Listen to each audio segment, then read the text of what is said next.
What Ike Allen and Ande Anderson have created at AVAIYA is what the world needs. Hello, AVAIYA family. I'm Ande Anderson. My partner, Ike Allen, and I are teachers, mentors, and the co-owners of AVAIYA University. AVAIYA is the creator of over 1,000 books, films, courses, teachings, and other supportive resources. Thank you, as always, for joining us. Our fellow teacher, Heather Monroe, is back with us today to talk about codependency versus interdependency. Heather is an integrative psychotherapist who specializes in the healing of relational trauma. Through her extensive training and work in clinical and experiential modalities, Heather guides clients through a holistic and transformative process. Her approach is helping people is creative, open, and flexible, as she understands that just as the context of trauma is individual, so is the process of healing. Welcome back to AVAIYA, Heather. Thank you. I love being here. Yeah, I love having you here. And another great conversation lined up today. So we're obviously talking codependency and interdependency. So let's start with interdependency. What is interdependency to you? Yeah. So just a little background, kind of how I go into interdependency is that I find that in our culture, American culture, there tends to be this emphasis on being anti-dependent. And if you aren't anti-dependent, if you can't do everything and regulate your own nervous system by yourself and, not look to your partner to fulfill your needs and wants, then you are codependent.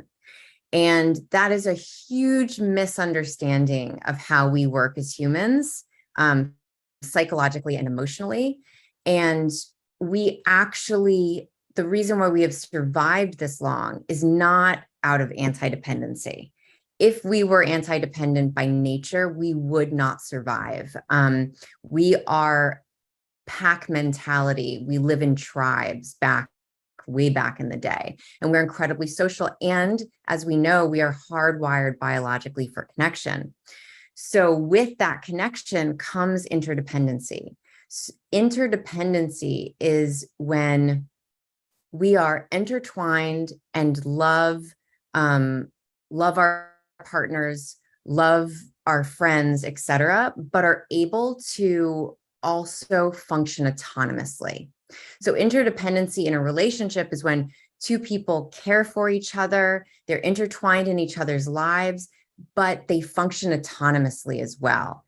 And that autonomy is really about, I want this person in my life, but I don't necessarily, but if they aren't in my life, I will be able to find that self-esteem, that grit, that resiliency inside myself to not only move on, but seek another partner that can be in my life that fits more with my value system, with my belief system. Mm-hmm. So it's a lot of codependency. You can fall into a codependent relationship, even as a healthy, secure person. It's in the staying in a codependent relationship versus leaving that kind of sets you up for more codependency or moving on to a more interdependent relationship. Yeah, interesting distinction. I love all that. I love that you focus on, definitely our culture is very much as we talk about the Western culture, the American culture being very much, I can do it on my own. And that's right. It's so true. It's funny to hear other cultures talk about us and how much we're like that, and how a lot of other cultures are not like that. They're more interdependent. And so I'm glad that you preface that at the beginning, right? It's not about us just, going it alone and all of that. Yeah, exactly. And there's lots of research that shows, so there's a great study that was done with women. So they put a controlled, they put a group of women, they walked into a room and someone said, okay, you're going to hold this buzzer, and the buzzer is going to give you an electric shock. And there was a group of women that could hold their partner's hand that they have a loving relationship with, right? So there are a group of women that can hold their partner's hand through the shock, a group of women that would hold a stranger's hand, and a group of women that were totally alone. And they monitored their blood pressure and their heart rate and their cortisol levels during all of this. And what they found was that the women who were completely alone, their pain, the pain of the shock was much greater. Their blood pressure went up significantly, as well as their heart variability went up significantly. The women holding a stranger's hand, not as much, but still significant amount, but not as much as the women that were alone. Mm-hmm. And the women who were holding their partner's hands, they had minimal pain, almost some reported no pain at all. Heart rate variability pretty much stayed the same, and their blood pressure pretty much stayed the same, which just shows how we co-regulate each other, that our fastest way to regulate our nervous system is through somebody that we trust and love. And that's okay. We're wired that way. So again, we're wired for interdependence on each other. I love that example. That is so great, and such a great right way of showing that wiring and how we're biologically designed to be this way. And I get the chills over here thinking about it. But a caveat to that, which was interesting, is that women, so they did another study, and women who were in insecure relationships, toxic relationships that weren't securely attached to their partner, they actually felt just as much pain as the women who were alone or holding a stranger's hand. Interesting. So that also shows disconnection happens within relationships too. And codependent relationships, it kind of suggests that codependent relationships, we do not get the same benefits of that biological connection and regulation as we do with interdependent relationships. Right. Yeah. Because you can be, I know this from personal experience, having lots of years of codependency behind me and continuously recovering, that you can absolutely be alone in a relationship. You can be with someone for years and years and years, but totally feel disconnected and alone. So yeah. So let's talk, what's your definition of codependency now that we've talked about interdependency? So my simplest definition of codependency is over-functioning in other people's lives and under-functioning in our own. It's like the simplest way I can describe it. It's just that we're all over managing other people's lives, and we are nowhere near being able to function in our own life. I like that. Yeah, there's so many definitions out in the world of what codependency is. That's a great way of describing it. And what are some of the characteristics that you see most common to codependency? So going back to the research, so as a therapist, there's actually no criteria that meets codependency in the DSM, which is the book that we use to diagnose people. So codependency doesn't exist in the diagnostic manual for psychologists, therapists, psychiatrists. So what researchers did is that they combed through all the literature that was written in these big psychological and medical magazines and publications. And what they found was that there actually was 4 characteristics that all these publications cited.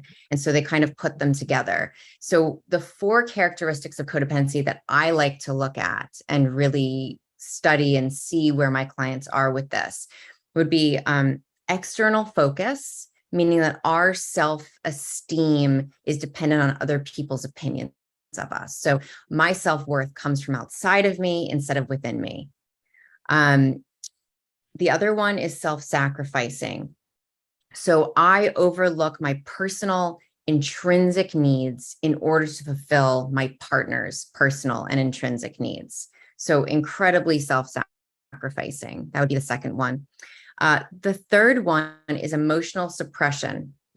And I would also say repression. So suppression is more conscious, repression is unconscious. So it can be either or, but emotional suppression or repression is the avoidance of feelings, limited self-awareness. There's a restraint there around emotions. The fourth is interpersonal conflict and control. So interpersonal conflict and control is we engage in relationships where we want to control what the other person is doing. And those are kind of the tenets of codependency. Those are kind of the 4 pillars of codependency that I like to look at. Mm-hmm. And what I think is interesting about these 4 things is that they actually relate to insecure attachment styles, like not just, it actually also relates to the avoidant attachment style, not just the anxiously attached style, which I think is cool, because I think that that avoidant attachment style would be anti-dependent. So we kind of look at that as like the thing to aspire to, and it actually is very much in the realm of codependency. Yeah, interesting. And I'd love it if you'd like go through those 4 and kind of take a look at how they link up to the attachment styles. Like, how does external focus relate to either anxious or avoidant? If you just kind of go through them in a little bit more detail, that'd be great. Yeah, sure. So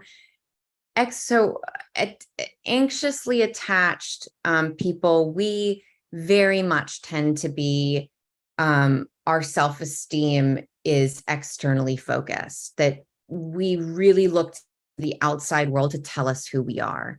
We have a really, I call it like a watery sense of self. It's not solid. So it's always kind of like, tell me who I am, tell me if I'm worthy. And so that and especially with partners that we love or are engaged in. So we are constantly looking for our partner to validate us in order for us to feel worthy of them or of love. And what's so sad about this way of managing our anxiety is that it's a Band-Aid. So, your partner says, yes, I love you, you're amazing. Or in a really tender moment, they tell us how wonderful we are. It's as if like they put a Band-Aid on it and we immediately rip it off, because our attachment style is always looking for that loophole. It's always looking for, where's the abandonment though? Where is, like, that person's not saying it enough. Oh, they didn't say it just then when I did this, so it must not mean anything. So it's an incredible hypervigilance around abandonment and around, am I going to get my needs met this time? I love what you just said.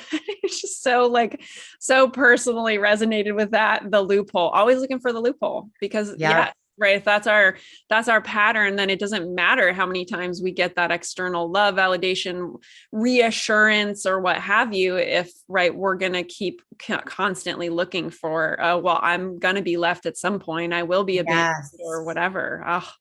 Yes, completely. When I was, so I'm definitely a recovering anxiously attached person. And when I was pregnant with my first baby, and I was worried, like, oh my gosh, am I, you just worry, like, is something wrong? Is it okay? And is it going to, continue to be a viable pregnancy? Very much like an attachment, right? Like, is this relationship going to be okay? Is it continue to be a wonderful relationship? Is something going to happen? And I remember getting a sonogram and hearing the baby's heartbeat and being so relieved in that moment. Like, the doctor would be like, everything's great. The baby's healthy. You're going to be great. Come in 2 months. And as soon as they took